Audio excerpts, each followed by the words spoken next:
Officer Marcus Hensley had been with the Clayton County Police Department for 6 years when he walked into a situation that would destroy his career and cost the county $650,000. He was 34 years old, experienced enough to know better, but apparently convinced that his instincts about who belonged in certain neighborhoods were infallible. One Thursday evening, in a quiet suburban apartment complex outside Atlanta, he responded to a call about a suspicious vehicle, a call that turned out to be about a registered nurse sitting in her own assigned parking spot, in her own car, at her own home. What Hensley did next, ignoring her explanations, dismissing her proof of residency, handcuffing her in front of her neighbors, and holding her in the back of his patrol car for 47 minutes, would become a textbook example of how racial profiling destroys lives and careers. Because the woman he arrested wasn't just a nurse, she was Danielle Richardson, a trauma nurse at Grady Memorial Hospital, with 14 years of experience saving lives in one of the busiest emergency departments in the Southeast. A black woman in her late 30s, Danielle Richardson was sitting in the driver's seat of her silver Honda Accord, engine off, scrolling through her phone after a brutal 12-hour shift in the trauma unit. Her hospital badge hung from her rearview mirror. Her scrubs were still visible under her jacket. No crime, no disturbance, no violation of anything, just a healthcare worker decompressing before heading inside. But Officer Hensley saw her through a filter so distorted by assumptions about who belonged in that parking lot that he couldn't process a black woman as a legitimate resident. Before we continue, where are you watching from? If this is your first time here, please hit that subscribe button. Stories like these need to be shared, and your support helps us bring more truth to light. Magnolia Ridge Apartments sits on Riverdale Road in Clayton County, Georgia, about 15 miles south of downtown Atlanta. It's the kind of complex that fills up with working professionals, nurses, teachers, office managers, small business owners. Built in the early 2000s, the three-story buildings are arranged around a central courtyard with mature oak trees and well-maintained landscaping. Assigned parking, gated entry, security cameras at every entrance. It was 7:38 p.m. on a Thursday in September. The sun was setting, casting long shadows across the parking lot. The temperature had finally dropped from the brutal afternoon heat into something bearable low 70s with a light breeze. Residents were coming home from work. A few kids played on the grass near the pool. Someone grilled hamburgers on their balcony, and the smell drifted through the evening air. The parking lot was about half full. Lights flickered on automatically as dusk settled. Unit numbers were clearly marked on blue signs at the end of each row. Spot 204A sat directly in front of Building 2, about 30 feet from the entrance to the stairwell that led to Danielle Richardson's apartment. This was a community where people knew their neighbors, where residents waved to each other and complained about the same broken mailboxes, where the maintenance guy, Marcus, knew everyone by name, the kind of place where nothing dramatic typically happens on a Thursday evening. But someone in that complex looked out their window, saw a black woman sitting in a parked car, and decided to call the police. Danielle Richardson had been a registered nurse at Grady Memorial Hospital for 14 years. 14 years working in one of the busiest Level 1 trauma centers in the country. She'd spent 9 years in the emergency department, where gunshot wounds, car accidents, and cardiac arrests arrived by the dozen every shift. Before that, she'd worked 3 years in the surgical ICU and 2 years on the medical surgical floor, where she'd started as a new graduate. She'd earned certifications in trauma nursing, emergency care, and critical care. She'd trained dozens of new nurses, served on the hospital's rapid response team, and been named Nurse of the Year in 2019. Her supervisors called her unflappable. Her colleagues called her the nurse you wanted in your corner when everything went wrong. Danielle had graduated from Georgia State University's nursing program in 2008, then earned her Bachelor of Science in Nursing in 2012 while working full-time nights. She'd completed her trauma certification through the Society of Trauma Nurses and her emergency nursing certification through the Emergency Nurses Association. In 2020, she'd finished her master's degree in nursing leadership, again while working full-time. This time, during a pandemic. She held an active Georgia nursing license, a CPR instructor certification, and had published 2 articles in nursing journals about trauma care protocols. The Georgia Nurses Association had recognized her in 2021 for her work during COVID-19. At 38 years old, Danielle Richardson was exactly where she'd worked to be. respected, experienced, and making a difference in people's lives every single day. She'd been divorced for 3 years, shared custody of her one-year-old daughter, and lived alone in the apartment she'd rented for the past 4 years. She was the kind of person who remembered her patients' names, who stayed late when the department was overwhelmed, who mentored new nurses even when she was exhausted. She attended church most Sundays, called her mother every day, and spent her days off either with her daughter or catching up on sleep. That Thursday, Danielle had worked a 12-hour shift that started at 7 a.m. It was the kind of day trauma nurses dread. 3 car accidents, 2 gunshot victims, a pedestrian struck by a hit-and-run driver, and a cardiac arrest that she'd worked for 45 minutes before the patient was pronounced. She'd missed her lunch break. She'd barely had time to use the bathroom. She'd held the hand of a dying man while his family rushed to the hospital, arriving 5 minutes too late. She'd clocked out at 7:22 p.m., walked to her car in the employee garage, and driven the 20 minutes to her apartment complex on autopilot. She'd pulled into her assigned spot 204A, the same spot she'd parked in for 4 years at 7:35 p.m. She'd turned off the engine but hadn't gotten out yet. Instead, she sat there for a few minutes, decompressing, scrolling through her phone, letting the weight of the day settle before she went inside to an empty apartment. Her hospital ID badge hung from her rearview mirror, where she always kept it. Her scrubs were visible under her unzipped jacket. Her purse sat on the passenger seat, containing her driver's license, her apartment lease agreement, and her nursing license renewal card. She looked like what she was, a tired healthcare worker sitting in her own car after a long shift. She'd done nothing to attract attention. She'd spoken to no one. She'd sat there for exactly 3 minutes when the patrol car pulled up behind her, lights flashing. But to someone watching from their window, Danielle Richardson's presence was suspicious.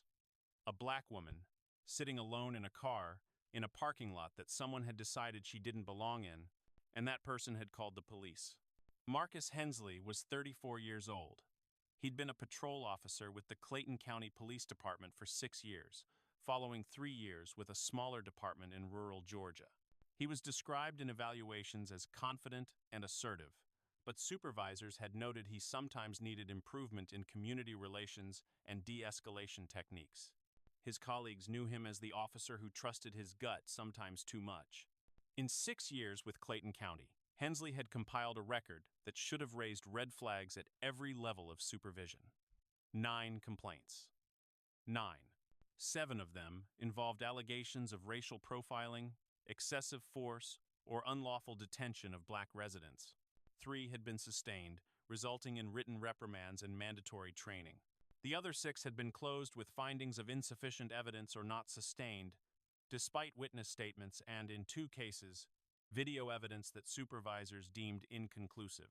Hensley had a pattern. He responded aggressively to calls involving black people in spaces where he didn't think they belonged. A black teenager walking through a subdivision at 9 p.m. was stopped, questioned, and searched. The kid was walking home from his friend's house 2 streets over. Hensley let him go with a warning to carry ID in the future. A black man sitting in a parked car outside a church was detained for 25 minutes while Hensley ran his plates and called for backup. He'd done it every Wednesday for 6 years. A black woman pushing a stroller through a park was questioned about whether she lived in the neighborhood. She did. She'd lived there for 8 years. She filed a complaint. It was closed as unfounded. The pattern was clear. The documentation was extensive, but somehow Hensley remained on patrol. At 7:36 p.m., Hensley received a dispatch call about a suspicious vehicle at Magnolia Ridge Apartments. The caller, a resident named Patricia Whitmore, reported that an unfamiliar car had been sitting in the parking lot with someone inside for several minutes. When the dispatcher asked if the person was doing anything threatening or illegal, Whitmore said no, but she didn't recognize the car and wanted it checked out. In Hensley's mind, the narrative was already forming. Suspicious vehicle, unknown occupant, possible stakeout for a burglary, maybe casing the complex. He didn't consider that the car might belong to a resident. He didn't think about the possibility that someone might simply be sitting in their own vehicle in their own parking spot. He just responded. Hensley arrived at Magnolia Ridge at 7:38 p.m. He pulled into the lot, scanning for the suspicious vehicle. His eyes landed on the silver Honda Accord in spot 204A and on the black woman sitting in the driver's seat. In Hensley's mind, that had to be the problem. A woman sitting alone in a car, not getting out, just sitting there. His gut told him something was wrong, and Marcus Hensley always trusted his gut. He pulled his patrol car directly behind the Honda, blocking it in, and activated his lights. Do you think officers should face mandatory review after multiple complaints involving the same demographic? Drop your answer below. Danielle was scrolling through a text from her daughter, a photo of the art project she'd made at school, when the flashing lights filled her rearview mirror. Her stomach dropped. She hadn't been driving. She wasn't speeding. She was parked. In her own spot. She watched in the mirror as an officer approached her window. Young, white, walking with the rigid posture of someone who'd already made up his mind. She rolled down her window. "Ma'am, I need you to step out of the vehicle." Danielle blinked. "I'm sorry, what?" "I'm sitting in my own car. Someone called in a suspicious person. You match the description." Danielle looked around. The parking lot was quiet. A neighbor she recognized, Mrs. Torres, from 206, was walking toward the building with groceries. A man was loading something into his trunk 3 rows over. "I live here. This is my apartment complex. I'm parked in my assigned spot. I'm going to need you to step out and show me some ID." Danielle took a breath. "Officer, I just got home from work. My apartment is right there. Unit 204. She pointed toward her building. "That doesn't mean anything." "Hands on the steering wheel. Now." Danielle complied, placing both hands on the wheel. "This is my assigned parking spot, 204A. My lease is in my purse. Can I show you?" I said, hands on the wheel. "I'm trying to show you I live here." She reached slowly toward her purse on the passenger seat. "Don't move." Hensley's hand went to his holster. "Are you refusing to comply?" Danielle froze. The terror that shot through her was primal. Every story she'd ever heard about traffic stops going wrong, every name she'd seen on the news, every patient she'd treated who'd been shot by police. Her voice stayed calm through sheer force of will. "I'm not refusing anything. I'm a registered nurse. I work at Grady Memorial. I'm trying to show you my ID and my lease to prove I live here. I don't care what you are. Out of the car. Now." This is where bias becomes impenetrable. Officer Hensley had responded to a call about a suspicious person.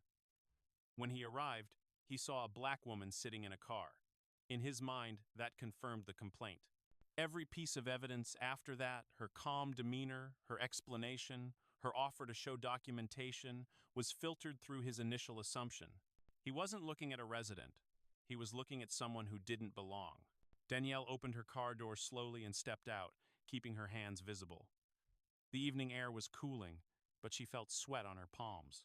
"Turn around. Hands behind your back." "Wait, what? I haven't done anything. I live here. Can you at least check my ID first?" "I'm detaining you pending investigation." "Turn around." The parking lot had gone quiet.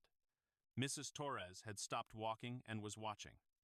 The man 3 rows over had closed his trunk and was staring. A young couple came out of Building 2 and froze at the top of the stairs. "I'm complying under protest." Danielle's voice was loud enough to carry. "I am a resident of this complex. I live in Unit 204. I am being detained in my own parking lot." She turned around. Hensley grabbed her wrists hard and snapped handcuffs on. The metal bit into her skin. "Ow, that's too tight. You're hurting me." Hensley ignored her. He walked her to his patrol car, opened the back door, and guided her inside. From the stairs, someone called out, "What's going on? She lives here." Another voice, "I've seen her car every day for years." "What are you doing?" Hensley turned to face them. "This is police business. Go back inside." Should officers be required to verify residency claims before making detentions? Let me know what you think. Danielle sat in the back of the patrol car, handcuffed, her wrists already aching from the too tight metal. Through the window, she could see her own apartment building, her own parking spot, her own car, door, still hanging open. She watched Hensley walk back to her Honda. He looked inside, scanning the interior. He picked up her purse from the passenger seat and began going through it. "That's my property," Danielle said, but he couldn't hear her through the glass. He found her wallet, her driver's license. He looked at it for a long moment. Then he found something else, a folded piece of paper. her lease agreement, which she kept in her purse for exactly this reason. She'd learned years ago that as a black woman, proof of belonging was something you carried with you. Hensley unfolded the lease. Read it. His expression didn't change. He walked back to the patrol car and opened the back door. Your license says this address. Yes. Because I live here. The lease says you're in 204. Yes, because I live here. I've lived here for 4 years. Hensley stood there for a moment. Something flickered across his face, not quite recognition of his mistake, but something adjacent to it. Annoyance, maybe. The inconvenience of being proven wrong. Why were you just sitting in your car? Danielle stared at him. Because I just finished a 12-hour shift at the hospital. Because I was tired. Because I was looking at a picture my daughter sent me. Because I was sitting in my own car in my own parking spot, and I don't need a reason. The caller said you looked suspicious. I looked suspicious, sitting in my own assigned parking spot? Hensley's jaw tightened. Just wait here. He walked away, leaving her handcuffed in the back of his car. She watched him pull out his radio, speak into it. Wait. Speak again. Wait again. She sat there for 47 minutes. Sergeant Patricia Okafor arrived at 8:25 p.m. She was a 19-year veteran of the Clayton County Police Department, one of the highest-ranking black women in the department, and she had zero tolerance for what she was about to witness. She'd been monitoring dispatch when she heard the address Magnolia Ridge Apartments, a complex where her own cousin lived. A complex she knew was full of working professionals, many of them black. When she heard suspicious person call followed by extended detention, she decided to check in personally. She pulled up next to Hensley's patrol car and got out. Her eyes went immediately to the back seat, where Danielle Richardson sat handcuffed. What do we have here? Hensley straightened. Suspicious person call. Sergeant. Resident called about someone sitting in a car. I detained her pending investigation. Okafor looked at him. She was sitting in the parking lot. The caller said she didn't recognize the vehicle. Did you run her ID? She lives here, Sergeant. Okafor's expression went cold. She lives here, and she's handcuffed in your car because? I was verifying. Okafor walked to the patrol car and opened the back door. Ma'am, I'm Sergeant Okafor. I apologize for this. Can you tell me what happened? Danielle's voice was steady, but the edge was unmistakable. I came home from work. I sat in my car for 3 minutes in my own parking spot. He showed up, demanded I get out, put me in handcuffs, and I've been sitting here for she checked the clock on the dash 47 minutes. I showed him my ID, I showed him my lease. I live in 204. I've lived here for 4 years. Okafor turned back to Hensley. You had her ID. You had her lease. She verified as a resident. Why is she still in cuffs? I was waiting for backup to clear the scene. There is no scene. She was sitting in her own car. Okafor stepped close to Hensley, her voice dropping to something cold and final. Uncuff hair. Now. Hensley moved to the patrol car and removed Danielle's handcuffs. Red marks circled her wrists where the metal had dug in. Okafor turned to Hensley with an expression that promised consequences. Give me your badge and your weapon.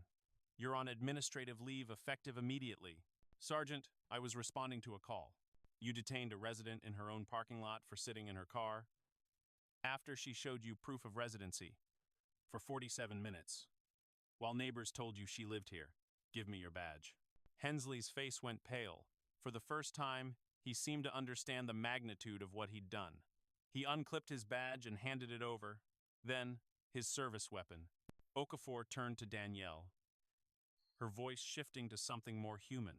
Miss Richardson, on behalf of the Clayton County Police Department, I am deeply sorry. This should never have happened. What Officer Hensley did was wrong, and there will be consequences. Danielle nodded slowly. She was still processing the fear, the humiliation, the absurdity of being handcuffed in front of her own home. I want his name. I want his badge number. I want the name of whoever called this in. And I want copies of all footage. Okafor didn't hesitate. You'll have all of it. And I'd encourage you to speak with an attorney. I will. Should officers face automatic suspension when detention exceeds 15 minutes without evidence of a crime? Drop your answer. Within 24 hours, the story had exploded across social media. Mrs. Torres had recorded 8 minutes of the incident on her phone, from the moment Hensley put Danielle in handcuffs to the moment Sergeant Okafor arrived. The video showed everything: Danielle's calm compliance, Hensley's aggressive posture, the handcuffs, the long wait in the patrol car. Nurse handcuffed for sitting in own car after 12-hour hospital shift. Clayton County officer detains black woman in her own parking spot, sitting while black. Healthcare worker cuffed in front of her apartment. The outrage was immediate and intense. The Georgia Nurses Association issued a statement condemning the arrest. Local civil rights organizations demanded accountability. The Clayton County NAACP called for a full investigation. Hensley's career imploded within days. Administrative leave became indefinite pending investigation. The department launched an internal affairs review. His personnel file 9 complaints over 6 years was suddenly under scrutiny that should have happened years earlier. The caller, Patricia Whitmore, was identified in local news reports. She'd called 911 on a resident she didn't recognize, someone who'd lived in the same complex for 4 years. She issued a statement saying she made a mistake and never intended for anyone to be arrested. But intent didn't undo harm. Danielle Richardson contacted a civil rights attorney 3 days after the incident. The lawsuit named Officer Marcus Hensley, Sergeant Patricia Okafor's supervisory chain for prior failure to discipline, and Clayton County. The claims were comprehensive: unlawful detention without reasonable suspicion, false imprisonment, violation of Fourth Amendment rights, racial profiling, and discrimination under Section 1983, excessive force regarding the overly tight handcuffs causing injury, intentional infliction of emotional distress, and failure to train and supervise officers with documented patterns of discriminatory policing. The complaint included Hensley's complete record: 9 complaints over 6 years, 7 involving black residents, 3 sustained, all dismissed with training that never changed behavior. A pattern the department ignored until someone with resources fought back. Clayton County's attorneys reviewed the evidence: the video, the witness statements, Danielle's documentation, Hensley's complaint history. They offered a settlement. Danielle refused. "I want a jury to see this," she told her attorney. "I want it on the record." The case went to trial 14 months after the incident. The jury deliberated for less than 4 hours. The verdict: $650,000 in damages, $350,000 in compensatory damages for emotional distress, humiliation, and physical injury from the handcuffs, $300,000 in punitive damages against Officer Hensley personally for his pattern of discriminatory conduct. Hensley was terminated 6 weeks after the incident, before the trial even began. The termination letter was final. Officer Hensley detained a resident without reasonable suspicion, refused to release her after verification of residency, and demonstrated a pattern of discriminatory policing documented across 9 complaints over 6 years. Despite multiple training interventions, Officer Hensley continued to target black residents based on unfounded assumptions about where they belonged. His employment is terminated effective immediately. Hensley's name was entered into the Georgia Peace Officer Standards and Training Council's decertification database. His law enforcement career was over at 34 years old. His union reviewed the evidence and declined to appeal the termination. Danielle Richardson testified at a Clayton County Commissioners meeting 4 months after the verdict. Her testimony was broadcast live and viewed by over 200,000 people. "I'm a registered nurse with 14 years of experience. I've spent my career saving lives in one of the busiest trauma centers in the country." She paused. "On September 14th, I came home from a 12-hour shift where I'd held a dying man's hand while his family tried to get there in time. I sat in my car for 3 minutes. 3 minutes. And I was handcuffed in my own parking spot because a neighbor saw a black woman and assumed I didn't belong." Another pause. Officer Hensley had 9 complaints in 6 years. 9. 7 of them involved black residents. That's not bad luck. That's not misunderstandings. That's a pattern your department ignored until it cost you $650,000. Her voice strengthened. "That money doesn't give me back the 47 minutes I spent handcuffed in a patrol car wondering if I was going to survive. It doesn't undo the humiliation of being detained in front of my neighbors. It doesn't erase the nightmares or the panic attacks or the fact that I now freeze every time I see a police car in my rearview mirror. She looked directly at the commissioners. I had ID. I had a lease. I had neighbors vouching for me. None of it mattered because Officer Hensley had already decided I didn't belong. If this can happen to me, a nurse, a homeowner, someone with resources to hire an attorney and fight back, what happens to the people who can't fight? What happens to the people whose detentions don't get recorded? What happens to them? The room was silent. Should multiple complaints involving the same demographic trigger automatic investigation and potential decertification? Drop your answer. This wasn't just about one officer or one evening or one parking lot. This was about a department that let Marcus Hensley accumulate 9 complaints over 6 years, 7 of them involving black residents, and kept him on patrol until someone with documentation and resources fought back. Hensley's record told the story his supervisors ignored. 9 complaints over 6 years. The same demographic, the same assumptions, the same outcome. Black people detained for existing in spaces where Hensley decided they didn't belong. A teenager walking home, detained. A man waiting for his wife, detained. A woman pushing a stroller, questioned. A nurse sitting in her own car, handcuffed. The pattern was clear. The documentation was extensive. But Clayton County treated each incident in isolation, never connecting the dots, never acknowledging that one officer was systematically targeting black residents for the crime of existing. Marcus Hensley's career is over. That's consequence. The county paid $650,000. That's accountability. Patricia Whitmore's name is forever associated with calling police on her own neighbor. That's consequences. But money and terminations don't undo the trauma of being handcuffed in your own parking lot. They don't restore the dignity of being detained in front of your neighbors. They don't erase the message that even living somewhere for 4 years isn't enough to protect you from someone's assumptions. The real question is, what changes now? Do departments finally remove officers after 5 complaints instead of 9? Do they finally track patterns by demographic instead of treating each complaint as isolated? Do we finally acknowledge that suspicious person often means black person in a space where someone decided they didn't belong? Because if we don't fix the systems that kept Hensley on patrol for 6 years despite 9 complaints, if we don't address the culture that taught Patricia Whitmore to see her own neighbor as a threat, then we're just waiting for the next officer, the next caller, the next nurse, handcuffed in her own parking spot. Comment if you believe this should be law. 3 or more complaints involving the same demographic should trigger automatic independent investigation, and substantiated patterns should result in mandatory decertification, not just training that changes nothing. And if you think these stories need to be told, if you believe accountability starts with awareness and change starts with pressure, then hit that subscribe button. We're not stopping. We're going to keep exposing these patterns. We're going to keep demanding better. We're going to keep fighting for the nurses, the professionals, the residents, the ordinary people who deserve to exist in their own spaces without being criminalized. This isn't just about one officer or one parking lot or one nurse. It's about all of us and the world we're willing to accept.